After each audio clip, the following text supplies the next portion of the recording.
tó bá jọmọ nàìjíríà mo wá bẹ̀ ẹ́ ni o tọ́jú ara ẹ o ọlọ́run ló ń ṣọ́yàn o nípa ti security zero ṣì ni o má jẹ́ kí wọ́n fi propaganda.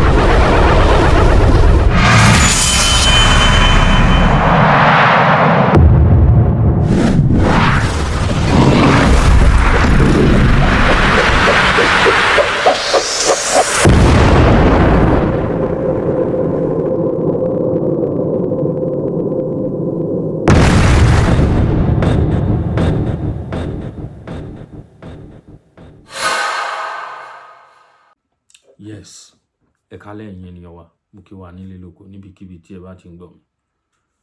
Ẹ kú dédé àsìkò yìí. Ẹ̀yin olólùfẹ́ wa, pàápàá jùlọ àwọn èèyàn wa ní ìlú Àkó ní Ondo State generally.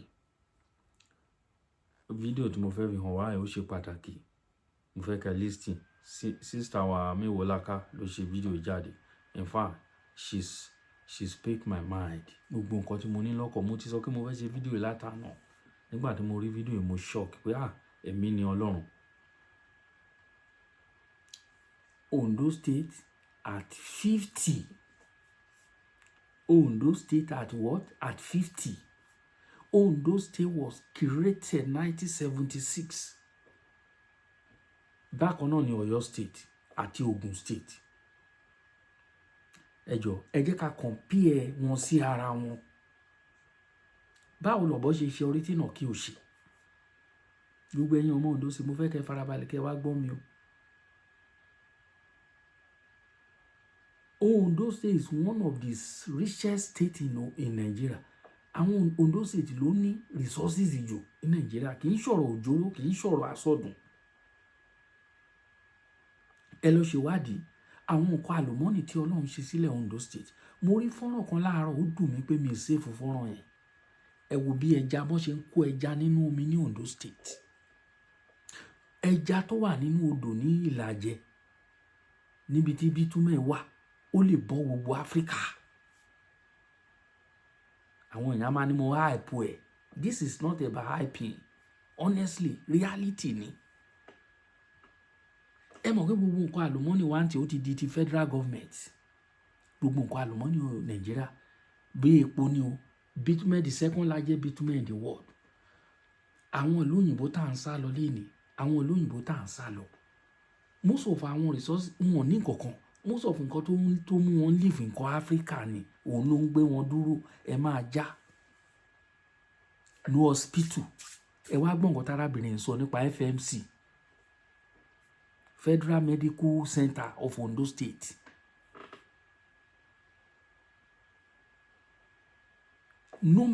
Àwọn doctor, gbogbo àwọn doctor tó mọ̀ ṣe gbogbo wọn ti jápa.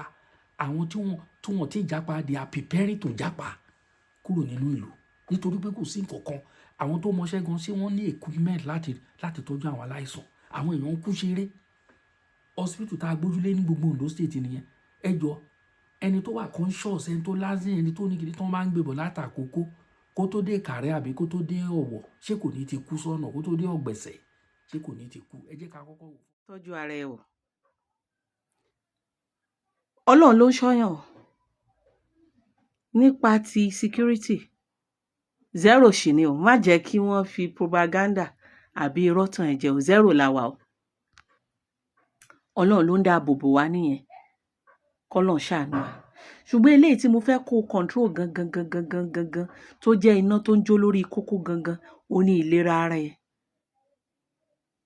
ọwọ́ ọlọ́run la wà o when it comes to health olówó ẹ lọ́wọ́ olówó ẹ lọ́wọ́ ọwọ́ ọlọ́run la wà o jẹ́ kí n sọ nǹkan tó ṣẹlẹ̀ ní over the weekend arọ́ọ̀ṣì èèyàn kan wá lọ sí Federal Medical Center Ọ̀wọ̀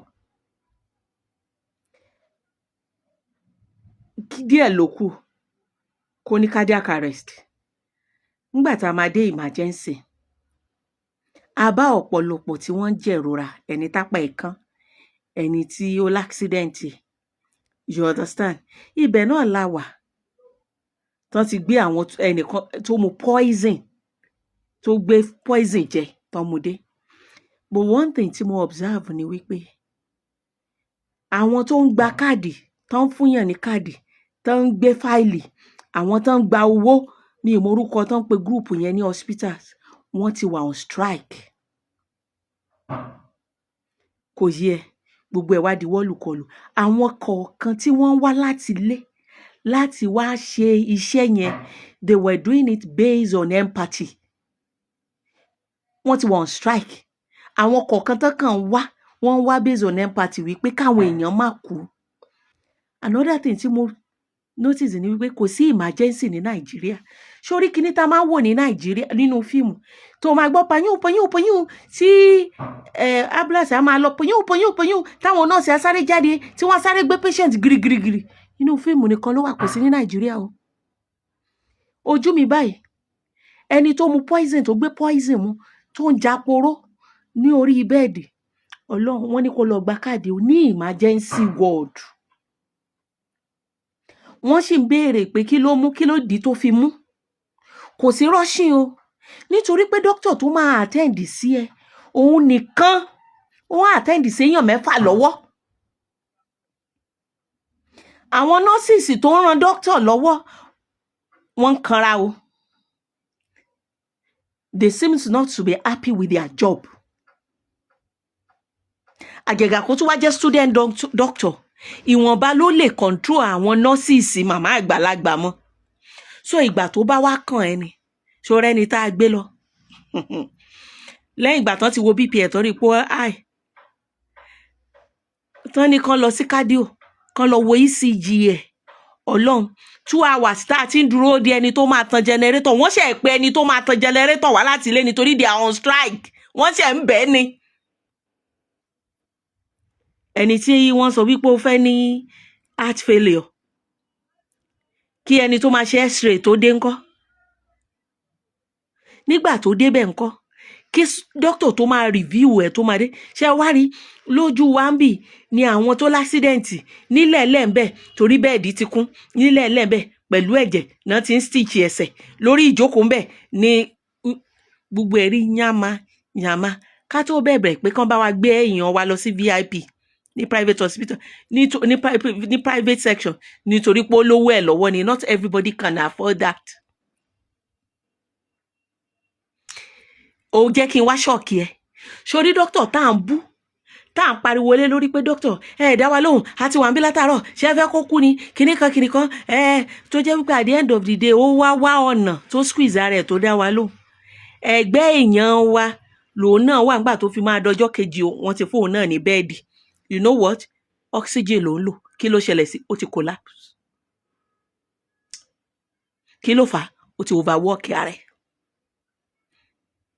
èrò pọ̀ ju dókítà lọ èrò pọ̀ ju nọ́ọ̀sì lọ kò sí ẹni tó ràn wọ́n lọ́wọ́ tí mọ́tò bí ò bá wọ̀nà tí mọ́tò ò bá gbá ẹ kó tó di wípé o máa réyàn dẹ́ ẹ lóhùn wọn fi ṣe ká o ìkanra tán kanra stress ni o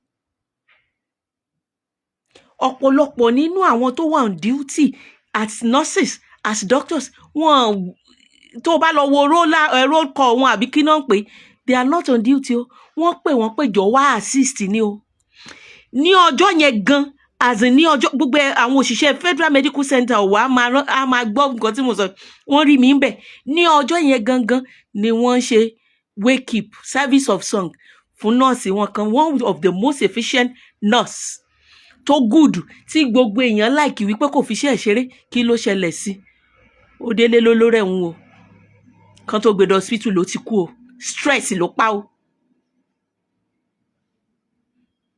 stress ló pa o doctors are not well paid wọn ò tó àwọn tó wà competent tó àwọn tó tún mọṣẹ́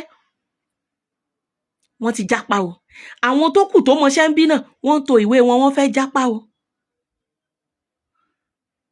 láàbù òṣìṣẹ́ o tọ́jú ara ẹ o gbàgbé gbogbo data analysis by the special grace of God our economy kìnìkan look kò sẹ́nì kankan tó ń bọ̀ wá gbà wá fọlọ́run o sóòjọ́ nítorí Ọlọ́run watch what you eat don't be careless with your health o ò lè afford láti go into depression o oògùn tó bá dẹ̀ kọ fún ẹ máa lò má risk life ẹ, kò sí emergency ní Nàìjíríà o. Ìrírí yẹn ni mo ní kí n wá sọ fún ẹ o. Imagine doctors tó ń attend séèyàn, nínú doctors tí ò tó, ní wọ́n ti discharge ẹni tá a gbé lọ, orí bẹ́ẹ̀dì ló ṣì wà, á fi ilẹ̀ sí bẹ́ẹ̀ ni o, kò lè jẹun, ó ti collapse o. That's the situation o.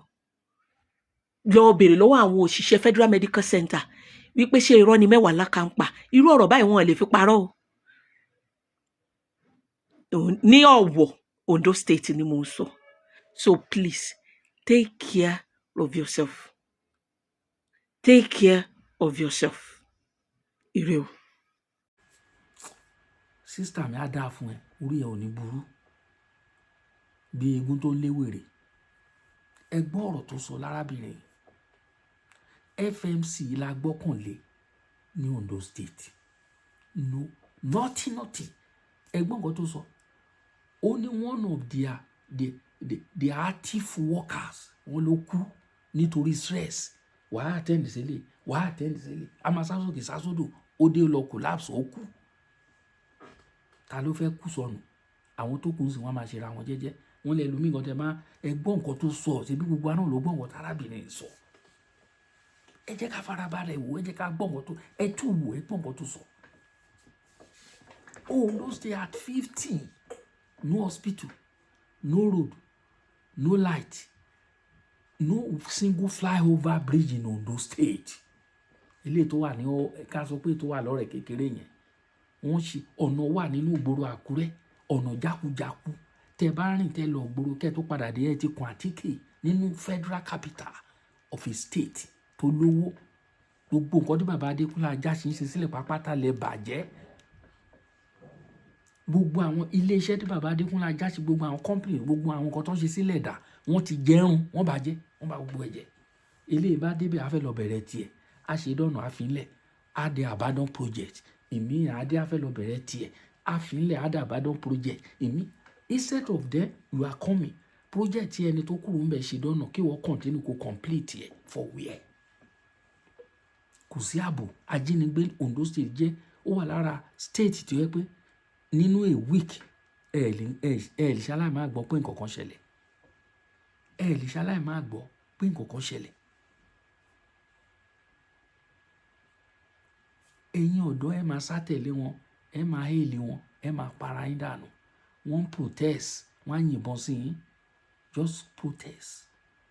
Wọ́n á gbé ìbọn, wọ́n á kọjú ìbọn sí yín, wọ́n á yìnbọn sí yín, wọ́n á pa yín dànù. Ẹ jẹ́ ká yára wa níbẹ̀. Ẹ tọ́jú ara yín, ẹ rọra máa lo ara yín. Ẹ má lọ síìkì o, ẹ̀yin èèyàn ẹ jọ̀ọ́. Ẹ má síìkì o, ẹ má síìkì o. Ẹ̀yin tó ń wọ̀ kadà ẹ rọra máa sáré, ẹ má lọ last dent, kò síbi tí wọ́n fẹ́ gbé yín lọ o. Ẹ jára yín, kò síbi tí wọ́n fẹ́ gbé yín lọ o. Wọn ò lọ hospital o. Owó tí mo ní ni mo yá yín o. Wọn ò ní hospital o. Kò síbi tí wọ́n fẹ́ gbé yín lọ o. General hospital ní Ìkàrẹ́ ti dẹnu kọlẹ̀, kò sí nǹkan kan bẹ̀. Àwọn tó wà ńbẹ̀ wọ́n ń gbìyànjú ni. They have sense, they are intelligent, those doctors. Wọ́n mọṣẹ́, kò sí equipment. Ẹ ra equipment hospital. Ọlọ́run o. Ẹ bá rọ ìjọ wo bẹ́ẹ̀ mo kàn notice nǹkan kan ṣe mo ní appointment níbi iṣẹ́ wa ń sìn. I have appointment on the 11th of next month. Wọ́n máa ṣe check-up gbogbo ara mi. Kí lẹ ń ṣe fún wa ẹ̀yin olórí wa? Ẹ ní àwọn country táwa wọn ò lówó tó wa, wọn ò ní kankan. They don't have anything. Wọ́n manage ni with àwọn tourist attraction, many things tó fi ń generate owó sínú ìlú wọn. Resources wo náà ni? Ọlọ́run o. Tọ́lọ́run dá wa nílẹ̀, ilẹ̀ tó lọ́ra, àlépo, àní granite. Ondo sì wà lára àwọn state tó ní granite, òkúta tó fi Ọlọ́run kábíyèsí Elédùmarè. Name them, what kind of resources tẹ́ fẹ́ mention tí Ondo state ò ní? Mi ò mọ resources náà tẹ́ fẹ́ mention tí Ondo state ò ní. Ẹ wo báwọn èèyàn wá ṣe ń kú ṣeré. Ẹ gbọ́ nǹkan tí arábìnrin sọ. Ẹ gbọ́ ohun tó wí lẹ́nu. Ẹ wo irú ètò bẹ́lẹ̀ kì í ṣètò tẹ́yàn ń wò tá wò tá sọjú nù. Ẹ pín káwọn èèyàn gbọ́, ẹ ṣe ẹ̀ káàkiri. All these things go to other states. Gbogbo àwọn state ilẹ̀ wa náà ló wà. Kì í ṣọ̀rọ̀ Ondo state nìkan. Other state also. We cannot continue like this. We cannot continue like this. Ẹ wo, àbọ̀rọ̀ náà sọ fọmọlúwàbí o, tó bá dénú ẹ̀, á di kíni, àdòdìndì, òun ló wà ńlẹ̀ ẹ̀sìn. Ẹ jẹ́ ká jára wa, ẹ má lọ sick o, hospital nothing. Àwọn owó tí wọ́n jí kó wọn ò lè fi ra ẹ̀kú mẹ́sìn ní hospital. Ẹ wo hospital tí wọ́n lápá bí o build, hospital tí wọ́n ti hail ẹ̀ pé the best hospital. Apá bí o sick wọ́n gbé lọ London ni o. Wọn ò ní gbàgbọ́ lórí nǹkan táwọn kọ́ fún rárá wọn. Wọn ò ní gbàgbọ́ lórí yín o. Ẹ mọ iye doctor Nàìjíríà tó ti jápa, tó ti sá kúrò ní Nàìjíríà. Doctor Nàìjíríà kan lọ ṣàṣemọ́ṣe ṣe ní London àbí Canada. Wọ́n gba license lọ́wọ́ ẹ̀ ni. Wọn ò ráyè rédèrèdè tẹ̀ ń ṣe. Ẹ̀yin quack. Ẹ kó oògùn fake oògùn fún yàn. Ara èèyàn ò yá ẹ̀ ṣe test ẹ̀ ṣe anything. Ẹ ní typhoid ló ń ṣe. Ẹ máa kó oògùn fún láì ṣàyẹ̀wò, láì ṣe kankan. Torí kò sí machine tó fẹ́ fi ṣàyẹ̀wò. Kò sí. Kò sí. Wọ́n á máa wo owó tó fẹ́ fi tọ́jú èèyàn. Brother kan send fídíò sí mi. Fídíò yẹn mi kò lè gbé síbí ní kẹ́ wo brother ẹ̀. Ó nídìí owó. Ó lóun fẹ́ ṣe transplant. Ló fẹ́ ṣe. Ó wà lọ́sípítù lórí machine, lórí oxygen ló wà. Owó bìtìbìtì owó ló ń wá kó ṣèlú òyìnbó ọ̀fẹ́ ni wọ́n á ṣe fún ọ̀fẹ́. Ọ̀fẹ́ ló fò. Ni wọ́n á ṣe gbogbo ẹ̀ fún. Kí lẹ ń ṣe fún wa yín people wọn kí? What are you doing? Nothing. Ẹ ṣe anything fún wa. Ẹ wo, ẹ̀yin èèyàn ó ká mi lára lọ́rọ̀ tí mò ń sọ. And you can see it in my face. Èmi ọmọ yín náà ni. Àní rí jù báyìí lọ. Please, mo bẹ̀ yín, I beg of you. Please. If you are watching me for the first time, please subscribe. Ẹ bá mi share ètò yìí kó rìn káàkiri. Ẹ gbọ́ ọ̀rọ̀ tá a sọ, ẹ gbọ́ ọ̀rọ̀ táwọn tárábìnrin sọ. Ọ̀rọ̀ oníyebíye ni. Ọ̀rọ̀ tẹ́yìn gbọ́ tẹ́yìn fi ń ṣọwọ́ sẹ́lòmíì ni. Bẹ́ẹ̀ ni mo sọ. Ẹ tó bá ń sọ pé òun níyàn sóńdó sí ara ẹ̀yà ọ̀wọ̀ tó rọ̀wọ̀ yìí la gbọ́kànlé o. Sísítà mi kan ọ̀wọ̀ ẹ náà ló kú sí. Ní last year around December. Bá a ṣe dúdúdú nìyẹn tá a náwó lé lórí. Ó ti ń ná, in fact, appendix ó tú sínú òun ló pa ọ̀wọ̀ FMC ọ̀wọ̀ ibẹ̀ ló kú sí. Bẹ́ẹ̀ ni mo sọ fún yín. Ọ̀rọ̀ FMC òun náà lẹ̀ ń gbọ́ nísìnyí. Ọlọ́run á ṣàánú fún gbogbo wa. Good night.